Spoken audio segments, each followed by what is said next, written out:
What's up guys, welcome to another military advice video. I hope everyone is well. Today we're going to talk about the difference between officer entry and soldier entry in the British Army. I'm going to give you the differences between them when you go through the application process, and I'm going to give you the differences between them in their day-to-day life in the military. And then at the end, I'm going to give you my recommendation if you are thinking about joining the British Army. Which one should you go for, officer or soldier?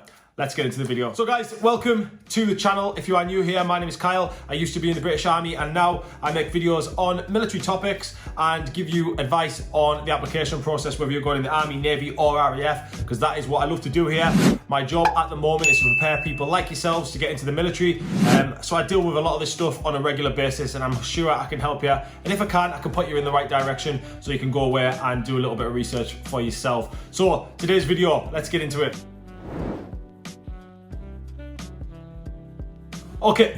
Okay, so today's video then, we're going to talk about the application process, the differences between soldier and officer to start off with, to give you a good idea of what is required if you want to join as a soldier and what is required if you want to join as an officer. So we'll start with the soldier then. So as a soldier, as you're probably all aware, you do your online application and you go through the full medical process. And then after that, if everything's ticking your boo and you're good to go, you will go up to selection at either Glencorse, Pirbright, or Lichfield. Once you've passed that selection and you've done everything you need to do to get into your job role, depending on qualifications and stuff like that, you'll be given a start date. Once you're given that start date, you will either go to Harrogate, Winchester, Pirbright or Catterick. And that's you. You're in the Army. As soon as you pass out of training, you are what is known as a private, or the equivalent of a private. As an officer, it's very, very similar. So you start off with the online application, just the same. You have to have 72 UCAS points, which are points that are given to you once you have completed a qualification that is above a level 3. So you need to have gone to college or done a course that is a level 3 or above. You don't need to have a degree. So if you are someone that's in college now and you're doing A-levels and stuff like that, as long as you do well and you get 72 UCAS points, you can apply to become an officer. Exactly the same as the soldier application process. You need to go through the medical and stuff like that. And once you've passed all that, you'll be given a date to go down and do the officer selection. You'll be given a date to go down and do the officer selection board, which is in Westbury. It's pretty similar to what you would do as a soldier. It's run over 2.5 days. You'll do the different physical tasks that you have to do, and you'll do a lot of leadership sort of stuff. They'll also assess your academic work to make sure you've got what it takes to become an officer in the British Army. You'll then sit in front of a group of officers and speak to them, and they'll ask you different questions and sort of judge your character. It's supposed to be very, very difficult list, and I'm only giving you this advice from word of mouth, but from officers that I've spoken to, they sort of they dig into you a little bit and make sure you've got what it takes to sort of answer, and you've got a little bit about you and you've got a little bit of confidence. Once you've passed the officer selection board, you will be given the offer to go down to Sandhurst and do the commissioning course, which is what you do to become an officer in the Army. Once you've passed that, you will be a second lieutenant. So the real differences are, it's ran exactly the same pretty much. But at the end of it, when you've completed your training and stuff like that, soldiers will be a private or the equivalent, and officers will be a second lieutenant, which is the lowest ranking officer that you can be. Yes, my bad.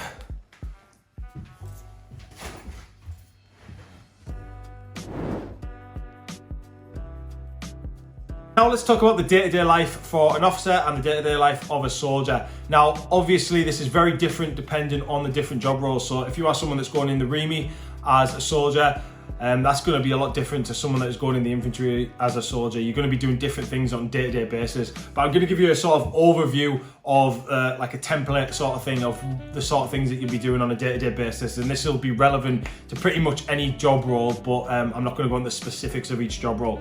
So as a soldier on a day-to-day basis, down at work, as you call it, if you're not on exercise, you're not on operations, you'll do small little things like low-level tactics, working on your skills and drills, making sure that you know what you're doing and you're proficient in your job. You'll also be doing maintenance, cleaning, things like that, and just doing little niff-naff and trivia to make sure that you can do your job well, stuff like that. What an officer does is they do, as you can imagine, a lot of managing and stuff like that. They do a lot of report writing, booking training for the soldiers, making sure the soldiers are looked after.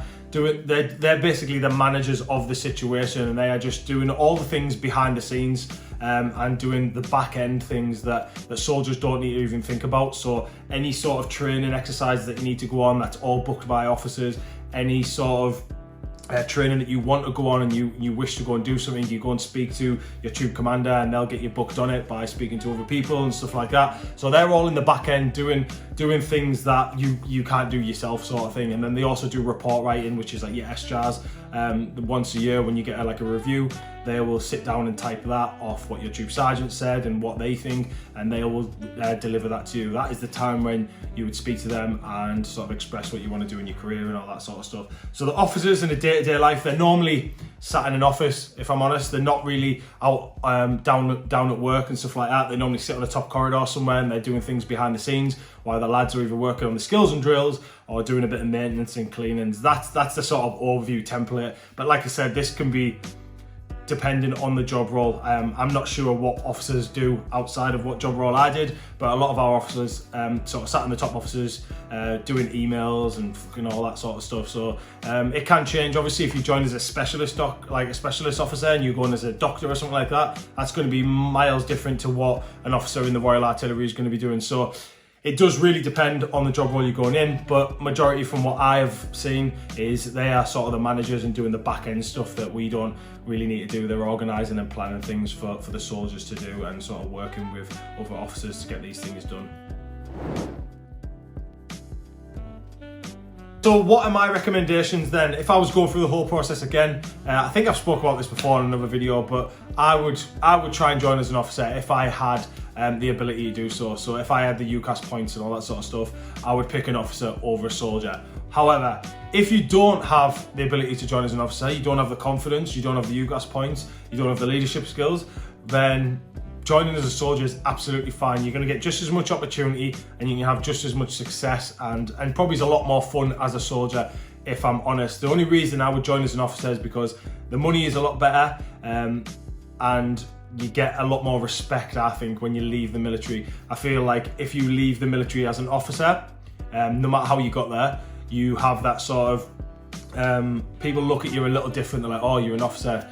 Whereas if you leave as like a corporal or something like that, you're not seen as like in the same light, sort of thing. Not to take anything away from NCOs and stuff like that and the lower soldier ranks, but I feel like if you leave as an officer, you've got that sort of aura about you and people treat you a little bit differently.